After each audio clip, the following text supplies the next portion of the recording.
Hay una verdad bastante sorprendente y que casi siempre pasa desapercibida. Y es que los grandes avances en salud pública del siglo XIX no fueron solo por amor a la ciencia. ¿Qué va? Estuvieron impulsados tanto por la economía capitalista como por los propios descubrimientos científicos. Así de claro, la medicina y el dinero siempre han ido de la mano. Así que vamos a hacer un viaje alucinante desde la época de los olores fétidos y los miasmas hasta llegar a la precisión milimétrica de los microbios. Hay un mito histórico muy arraigado que toca derribar ya mismo. Siempre se ha pensado que fue la mera curiosidad científica la que impulsó las primeras leyes de salud pública, ¿verdad? Pues nada más lejos de la realidad.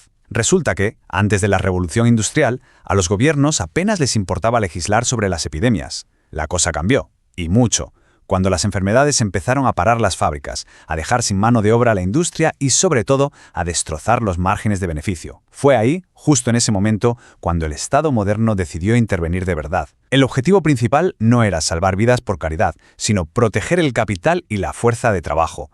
Si echamos un vistazo a la historia, podemos ver claramente cómo ha ido evolucionando nuestra forma de entender las enfermedades a través de tres épocas súper distintas. Empezamos con el contagianismo más antiguo, allá por la peste negra en el siglo XIV, luego pasamos a la famosa revolución de los miasmas con el informe de Edwin Chadwick en 1842 y finalmente llegamos al gran triunfo, a la teoría del germen con el descubrimiento de Robert Koch en 1882. Vamos a empezar por el principio, la era del contagianismo. Este es literalmente el enfoque más antiguo que conocemos, y se basaba básicamente en la fuerza bruta y en poner muchísima distancia de por medio. La lógica de la época era de lo más simple. El enfermo contagia, así que hay que alejarlo de la sociedad sana a toda costa. Y así, sin más, nació la cuarentena. Una práctica de 40 días de aislamiento total y estricto que viene desde los tiempos oscuros de la peste negra para intentar frenar algo que en aquel momento era totalmente incomprensible. Pero claro, como es de imaginar, esto tenía un coste social absolutamente brutal. Tal y como documenta la investigadora Sylvia Tesch con textos de la época, este contagionismo alimentó la xenofobia de una forma terrible. El miedo constante generaba unos prejuicios enormes y se acababa culpando de las pestes de forma totalmente injusta a grupos marginados, judíos, leprosos o incluso a personas acusadas de brujería. Y por si fuera poco, esto provocaba un parón económico total, porque literalmente paralizaba las ciudades y frenaba el comercio en seco. Y todo esto nos lleva a una de esas preguntas históricas que cambian el rumbo de las cosas. ¿Por qué la nueva burguesía liberal del siglo XIX odiaba tanto, pero tanto, la práctica de la cuarentena? Parece una duda sin más, pero curiosamente fue esto lo que reformuló por completo cómo vemos la medicina hoy en día. El meollo del asunto es este. Un puerto cerrado por cuarentena significaba que el comercio se paralizaba por completo. Y claro, en pleno boom del capitalismo británico y con la expansión del ferrocarril, cerrar las fronteras sanitarias era algo del todo inaceptable para los negocios. Los grandes capitalistas necesitaban, de forma desesperada, una nueva teoría médica. Necesitaban una excusa científica que permitiera dejar los puertos abiertos, que los trenes siguieran funcionando y que el comercio fluyera sin parar. Y esa necesidad económica tan brutal preparó el terreno perfectamente para la siguiente etapa: los miasmas y la ingeniería pública.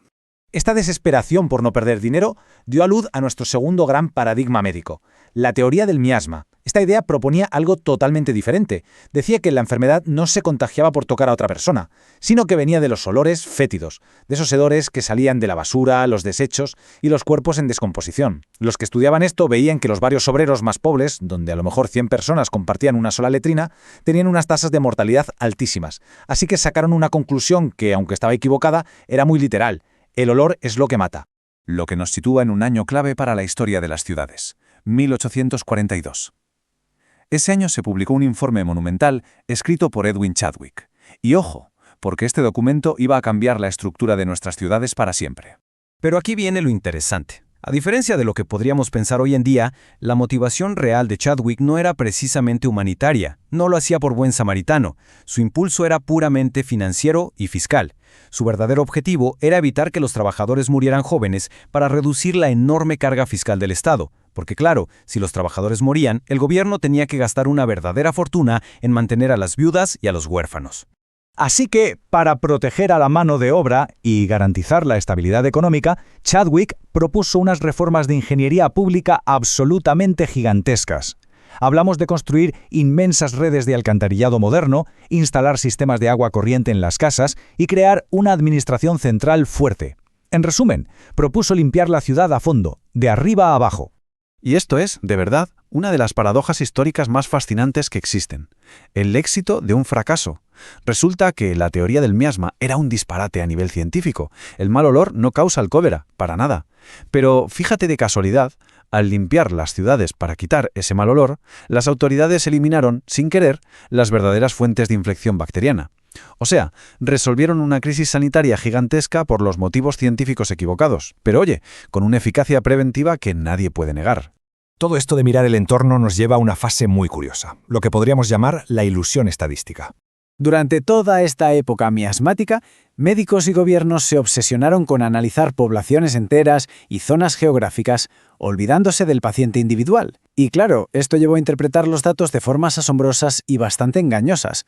Un ejemplo de libro es el de William Farr. Recopilando datos sobre el cólera, Farr vio una correlación matemática perfecta entre la altitud del terreno y la mortalidad.